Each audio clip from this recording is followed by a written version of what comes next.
Take two. This is Larry Barnett. I'm here to talk to you today about veteran affairs. I'm going to take a little bit of time just to tell you who I am and um, what we're about. We hope that you'll give us a follow off of this video and help us to get enough people so we can do live streaming.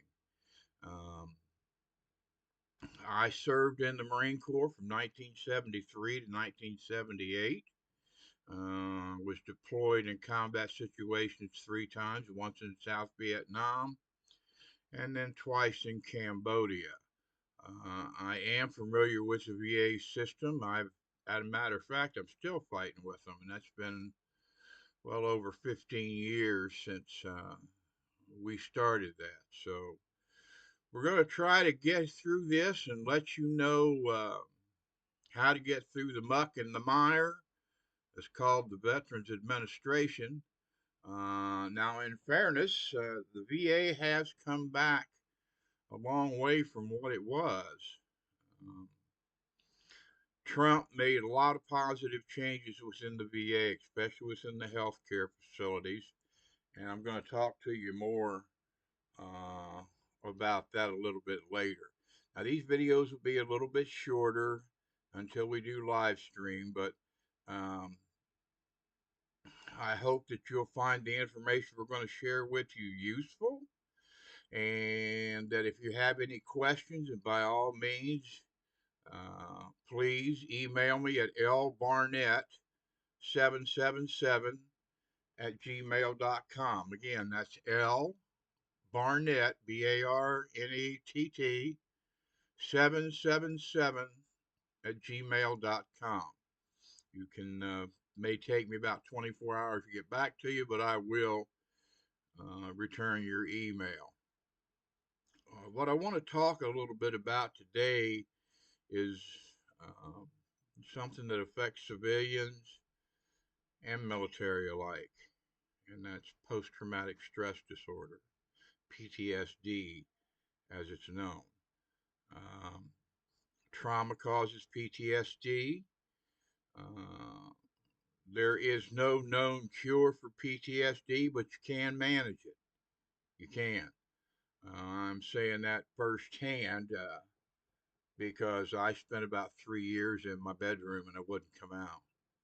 I just, other than go to the bathroom or eat or whatever, it was the only place that I felt safe, you know. Um, Walk around the house, making sure the doors are locked. Uh, Triggers, we're going to talk about those too. What happens when a veteran gets triggered and his PTSD kicks in? It's very difficult sometimes to make a family understand what's wrong. I know for years, years, right, and right up to when PTSD had a name, that uh, I didn't know what was wrong other than it was PTSD. My wife would ask me, "What's wrong? What's wrong?" I said, "Nothing, damn it. It's just PTSD. I'll get over it." As soldiers, airmen, and sailors, and we're grown folks and we can handle our own problems and we don't need any help. That's kind of the mindset that I had. I'll get through this. I'm a strong person. Hell, I've been in combat before. If I can take that, I can take anything. It's not the case. It's not the case. Trauma wears on the mind. Um, you'll get, I don't want to say you get better. You always have a scar, but uh, you can live. You can have a good quality of life if you want to apply what we're going to talk about in these next few months on this little podcast here. So sit back, enjoy. I'll be telling you just a little bit about myself. Then when we get to be able to do live videos, we'll have a lot more interaction. So in the meantime, though, I guess you get to listen to me. Um, PTSD not only affects the veteran, It affects the family as well. It affects the friends as well. Um, my friends had a real bad habit when I would go through very deep depression. Uh, the common term was pull up your bootstraps. You're stronger than that. You can get over this. Well, you don't get over it. At best, you can hope to learn how to live with it through medication, through therapy. Yes, I take the medication. I have to. If not, I'm a raving lunatic. So, PTSD, uh, for me, reared its ugly head in 1975.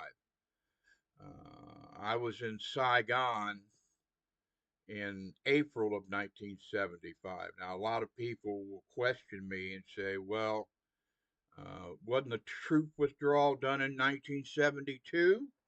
And yes, it was. But the evacuation of the American embassy within South Vietnam had not been evacuated. So that's what we were there for, to lend support and any kind of services that we could give to the embassy compound. Um, that was my first episode of people who wanted to kill me. So um, they used artillery. At the end of April, towards the end of April in '75, the NVA had surrounded the city of Saigon and was fixing to do an all-out assault to take back the city. Uh, we did evacuate refugees out of Vietnam. I'll tell you straight up, that decision to bring the Vietnamese to America, that decision was not made until the within the last couple days that we were there on the compound. Uh, Many of those people had cooperated with the Americans during their tenure in Vietnam, and they were going to be targets for the North Vietnamese when uh, it was all said and done. So the decision was made to move them and their families out. We opened up the gates of the embassy and let the refugees come in. We staged them. We evacuated them under heavy fire, but um, God was with us. Sure enough, God was with us because we made it out of that. Now, I'm going to be honest, that's the first time I'd ever experienced something called shell shock. And if you're on a Navy ship, the sailors will tell you there's a lot of banging and beating and whatever there is. It sounds like a young war sometimes on a Navy ship, especially on troop carrier. The Every sound when I got back from Saigon, every sound that I would hear on a bulkhead or anything else would make me think somebody was trying to shell the ship. And that was the first taste of shell shock that I had. That went on for me for, I don't know, probably a week, and it seemed to ease off. We were back in Okinawa at that time. That's where I was stationed at on Camp Schwab. Um, we were in the field doing maneuvers. Now, training is a lot more intense on Okinawa than it was on Camp Lejeune. Camp Lejeune, we couldn't do anything wrong. They were just filling with all kinds of praise. When we got to Okinawa, we didn't know shit. We learned real quick what combat was about. And during that field operations, we got a call that we were to return to the barracks immediately. Nobody really knew at that point what was going on. They just knew that something was going on. Well, we got back to the barracks and we were told to pack all of our stuff up. We were leaving for Thailand.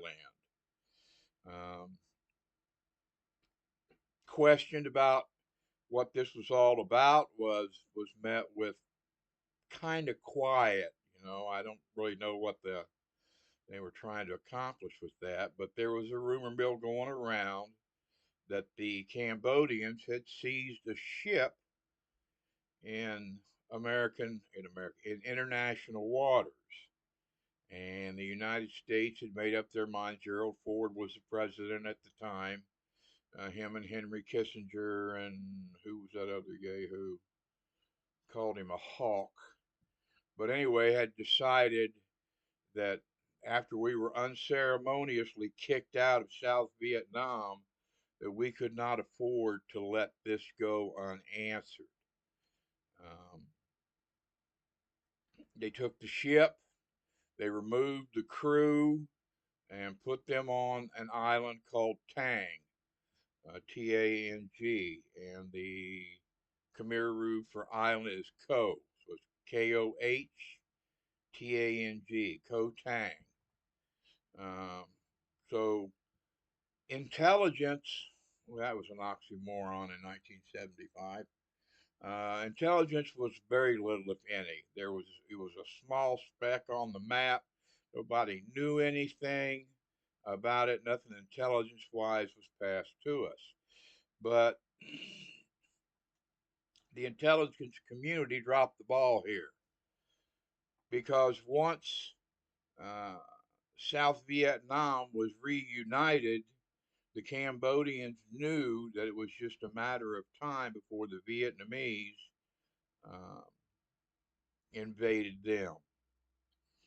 And that came to pass pretty shortly. I can't remember the exact date, but it wasn't very long after we had left uh, that the Vietnamese did come and take over the country for a while. And then they finally got tired of doing it, just pulled out and gave it back to the Cambodians. The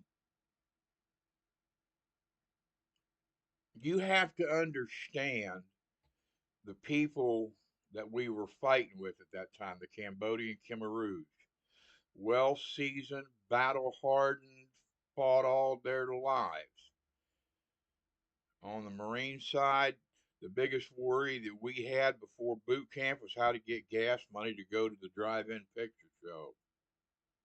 No combat experience. At least I had Saigon under my belt when the Maguez incident happened. Um, so the USS Maguez was parked about, I don't know, 15 miles offshore of the island of Koh Tang. And it was decided that we, the Marines, were going to go back and rescue the crew and take the ship back.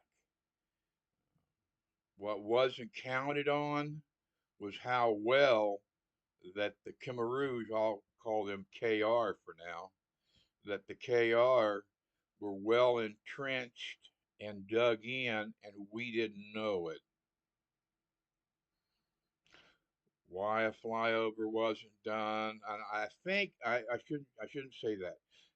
I think our company commander actually flew over the island and seen reinforced gun pits in it, but by then we were already committed to the operation. Captain Davis tells our company Gunnery Sergeant McNamara, that he shows him the emplacements from the little pictures that he took with his 35 millimeter camera, and and that's all we had. Now, Intel pictures finally did come just as we were taking off. A lot of good that was going to do us. Troops had already been briefed. Choppers were heated up and on the pad and ready to go, and we went. We went. They had told us that prior to that, that maybe a little sniper fire, and there was a fishing village there, and wouldn't be a whole lot to worry about, but you just knew. Instinct is something that is very powerful when it comes to trauma, because you just felt in your gut, you knew this wasn't going to be a cakewalk. Don't ask me how, but we knew it was going to be a cakewalk. That's the way had approached it. As the initial wave of helicopters um, were approaching Tang, uh, we were trying to get there at dark so we could get set up on the beachhead before daylight. But due to whatever the problems were, we got there right at sunrise. Could hear for miles, could see for miles. We had no element of surprise. They knew we were coming well before we got there, so they had time to get to their positions. As as a battle plan, there were going to be two contingencies. One would land on an east beach and one would land on a west beach. And then we would link up and then sweep the island looking for the crew of the Mayaguez. Unbeknownst to us, they had moved the hostages to another island closer to the Cambodian mainland. Again, there was no intelligence, and we didn't know uh, that they had been moved. So, as daylight approached and we started to back in towards the beach, it is the only time that helicopters have ever been used to do a beach assault, and it was the last time. Well, let me tell you why. As we turned around to back in, we were supposed to be on the left, and our cover was supposed to be on the right. Somehow we got mixed up, and we ended up vice versa where they were supposed to be. That that's important here to remember because less than 10 seconds later, the helicopter was where we were supposed to be, takes a round in the fuel tank. I seen a bright orange glow inside the helicopter, felt a tremendous amount of heat. Then I looked over my shoulder, and the helicopter next to us was just a ball of flames. They're made of magnesium, same thing matches are, so that gives you an idea how quickly they can burn up um, with jet fuel on them. They made a foam that they would normally put around the fuel tank that would suppress any flames, but that was idea was nixed um, with ideas of uh, the less weight the chopper had, the more personnel that it could carry. Hindsight's 2020. It was a mistake in the long run.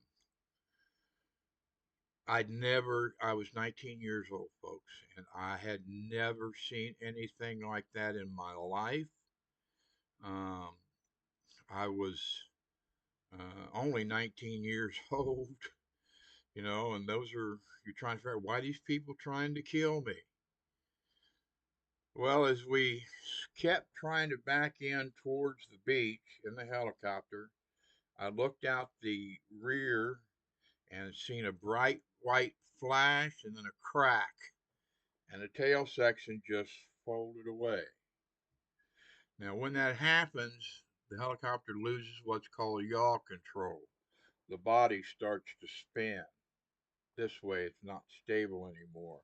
And don't ask me how that pilot done it, but our pilot landed that thing on the beach without a tail.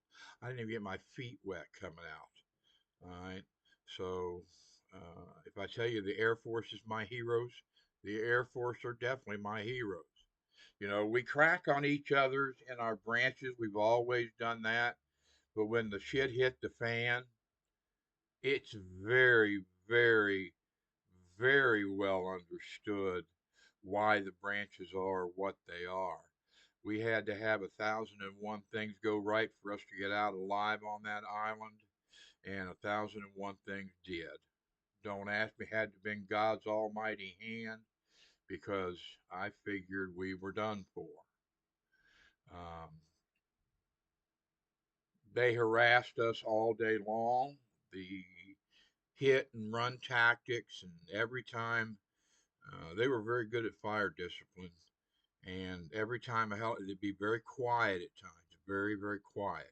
But every time a helicopter would approach us to try to extract us off of that side of the island, the tree line would just erupt.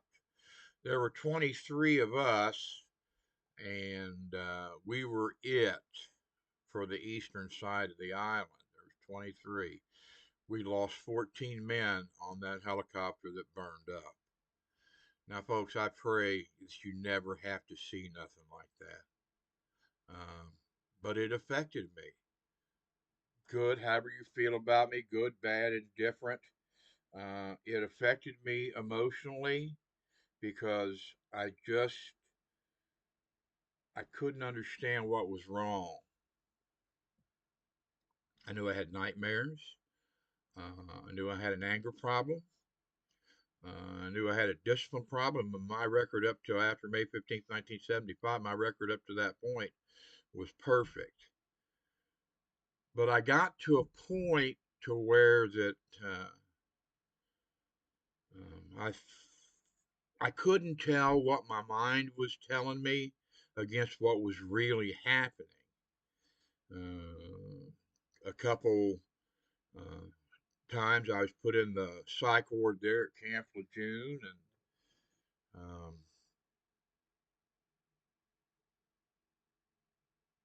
treated for depression. At that time, PTSD didn't have a name, and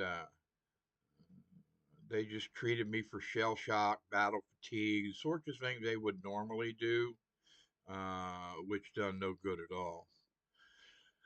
As after I had gotten out, you'll find that most veterans aren't real good at dealing with crowds or stupid people. They're really not. They don't have, when they go in, they just do, because of the structure, they have a set, veterans have a set path that's in front of them, and that's a path that they stay on. Um, Family members that are unschooled on the effects of PTSD are almost as traumatic as the veteran itself. Uh, I get a lot of what am I supposed to do if he or she won't reach out to me? What am I supposed to do? I'm not supposed to do anything. You're supposed to be there and encourage them to understand that, hey, I'm here. If you need me, come on.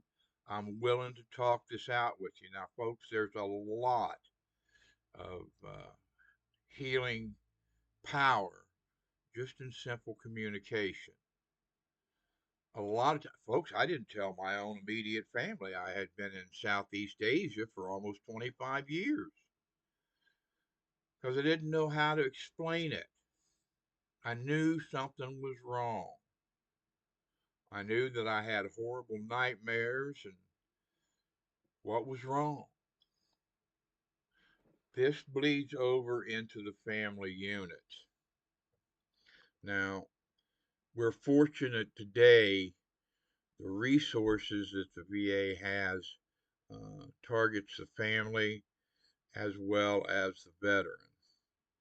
I went for years in my life. I applied for my VA benefits when I got out and they turned me down. So, like a lot of veterans will do, and what the VA hopes you'll do is after they deny you that first time, they hope that you'll go away. So, don't go away. Trust me. Trust me. Do not go away. I'm going to tell you later how to get started with your benefits, and um, we'll be here if and the email's open in case you got any questions at all.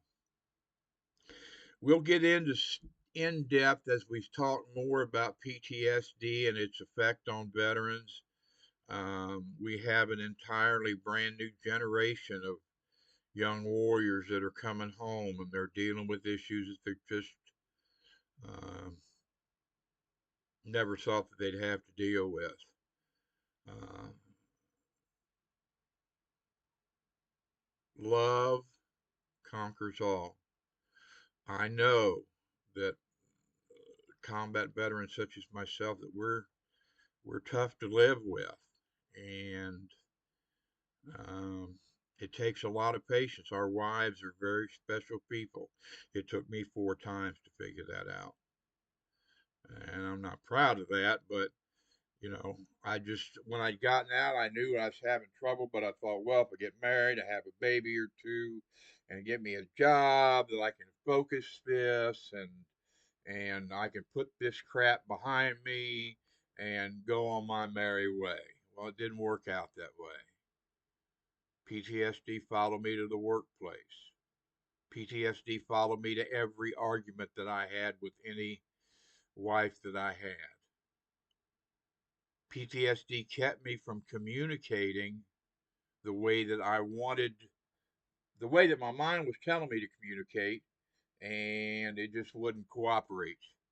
And you'll see that from me every now and then. I have a tendency kind of to drift off, and normally you have to keep me pointed right in the right direction. But I don't do crowds.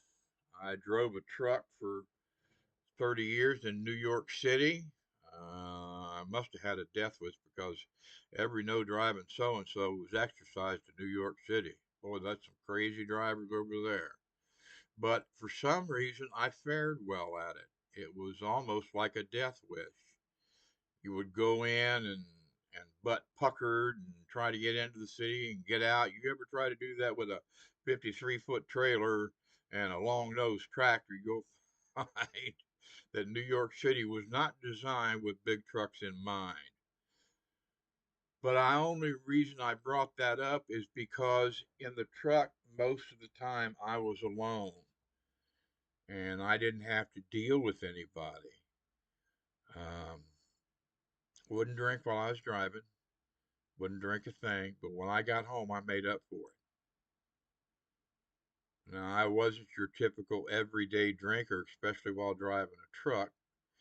Um, but on the weekends, I could put away what I didn't do during the week. By the time that my wife got me into the hospital, I was drinking a fifth of bourbon a day, plus taking pills. Um, it was the only way that I knew how to deal with pain, was to just drink it away and get up the next morning sick as a dog and just do the same thing all over again. These things are real. And if your veteran is experiencing any of these symptoms, let them know that you love them. Let them know that there's help out there. Let them know uh, my little podcast here, and encourage them to talk, because talk is just such such a key factor. They'll put you in groups and they'll do one-on-one sessions. So how do you start and how do you deal with it? Well, it's called cognitive therapy. Cognitive therapy will reach into the deepest parts of your soul and cut loose uh, whatever it is that you've been carrying. Try and picture it this way. It may sound gross, and I apologize, but you get a scar or something on your arm and your hand, and you'll pick that scar away until it heals or whatever the case may be. But there'll be a scar there. Cognitive therapy isn't the end all, it is the beginning. The therapist had me write down what happened from April 30th until May 1575. And I've always been kind of a hard nose. I don't cry too much. I'm really ugly when I cry. But cognitive therapy brought that out of me. Survivor's guilt was asking, God, why did 14 people next to me burn to death and it wasn't me? How come I couldn't get to them, God? They were so close to me. Why did I live and they didn't. These are real issues with veterans. Don't ever tell a veteran, reach down and pull your bootstraps up. You can get through this. Don't ever say that because you'll get an earful at the very least.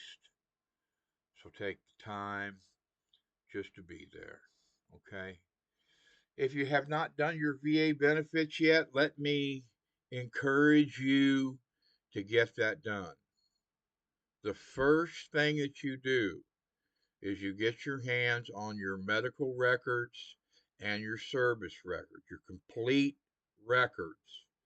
Do not start the process until you have those in your hand. The VA has a tendency to lose things, and they have a tendency to forget things. So the more paperwork that you've got in line, the better off that you're going to be in the process. Um, they have changed the mindset of the VA employee has changed since Trump came into office.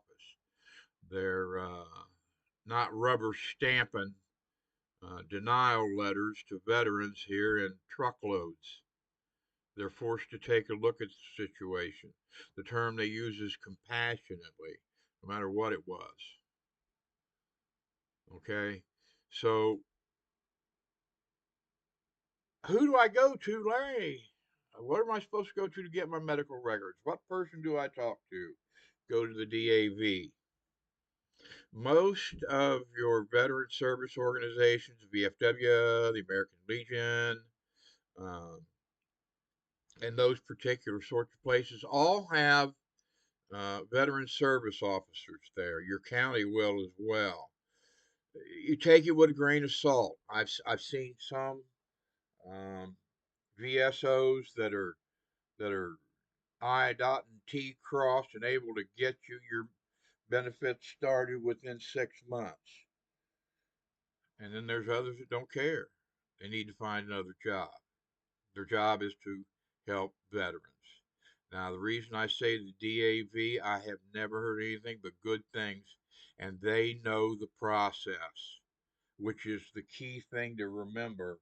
Is somebody, whoever that you choose to be your veterans advocate, all right, you need to be honest with them. You be straight up. This was the injury. This is what's happening. This is what is not happening, and make sure that you tell your service officer your entire story. Now, the service officer will get your records for you, okay? And what they would recommend as to whether you should wait or not. My difference was I wasn't going to give the VA any room to say no, we didn't see that, and any way to deny me my benefits. So get those records in your hand first. You get into the system. Once you get into the system, you'll have to fight your way through the quicksand through there. But once you're within the VA system, things are a lot better. Things have changed. There's no more of these death lists that they had months. People waiting to try to get their VA benefits, and uh, they had it's what they called death lists, people that they would not call. You couldn't fire a VA employee until Trump got into office. When Trump got into office, it did create a mass exodus, one way or the other. Okay, so the system, while it's still slow, is still better than what it had when I started. So let me encourage you, you Iraqi freedom vets, you folks that's been to Afghanistan, that's fought the war in the dust and the dirt and the desert. There's somebody that understands. You may not feel that way, and you may think there's no way that anybody could be having the same kind of problems that I'm having. Well, you're wrong. A lot of veterans do. A lot of veterans need that constant assurance that they've done the right thing. It is a lifelong battle, and I'm not going to blow any sunshine up your butt. It's just going to be a battle at times. I still go through times where I'll be depressed. Um, I'll be withdrawn. I'll be angry. So the difference now is my wife is able to see the warning signs. She knows what to do and she knows what not to do. Okay. And that's what you need to do. Reach out to your spouse, to your children, to your parents, and let them know things aren't right. Let them know. All right, folks, we're going to stop there for a little while. I'm trying to learn how to upload videos into Rumble and YouTube and those sorts of places. So I hope you watch this. If you're on Rumble, I hope you give us a follow. We're on every Saturday on Rumble every Saturday at 3 o'clock talking about veterans issues. Uh, we're on the Empty Pockets podcast with James. You search on Rumble, you can find him. He'll be live, and he does live streaming. So uh, we'll be getting into detail a lot more of what options are available to the veteran and what options are available to the family unit because both need work. You need work to be able to understand your veteran. Your veteran needs to be able to reach out to you to say when things are wrong. Okay? We love you. And folks, I hope we can help. That's certainly the goal here. I'm not a VA specialist or psychology. I'm just a dusty old Marine that's about 70 years old now. And I'd like to share a little bit with you before the good Lord takes me home. Have a great day. I'm out.